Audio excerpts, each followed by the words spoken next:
you really, even though you burn it, you're not going to get rid of it. You're going to always have it.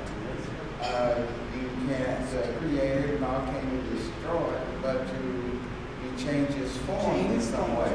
And I agree with you today that the finer you make it, the more difficult it's going to be, because these particles will become airborne, and you're going to have some testing and some kind of verification, even to know it, that it's not going to, how much of the ash are you going to be able to collect?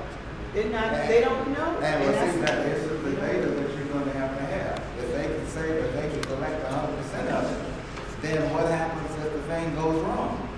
And all these things that you have to think about. But not to mention the trucks. You've ever had a garbage truck? Can you imagine 17 of those an hour, 16 hours? Well, that's not even the problem. That's just delivering the garbage. That's just delivering. So you got all of this.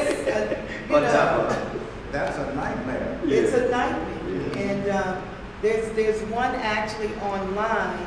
And Jackie, you were at the meeting in Florida. Remember, was it Tuscaloosa, Alabama, where the plasma art facility is already online? Before the community knew anything, they were getting it. It used to be paper mill, wood, something. It was already this big area smelling up the community and all of this. So now they're getting a plasma art facility. And at the meeting that I attended, the community people were talking about how they now have a community betterment agreement. Well, it used to be betterment. Now it's called community benefit agreement.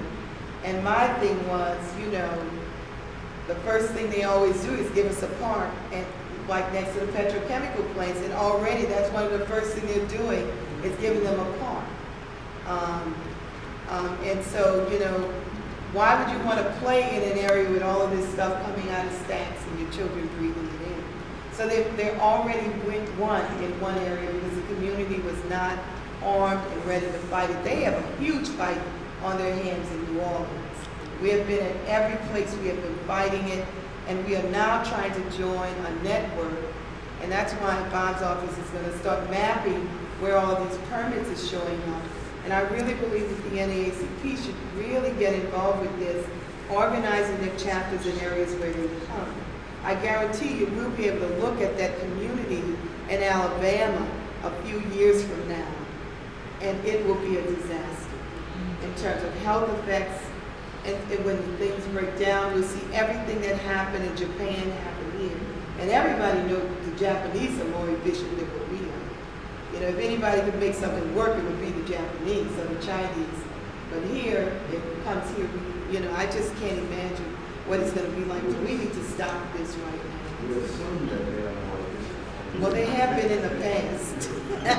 What I'm seeing is that they completely disregarded this amount.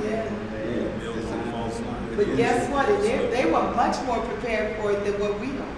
They were much more prepared, and they got that disaster. So that's my point. Just imagine, what we could expect. So we have two people in line for questions.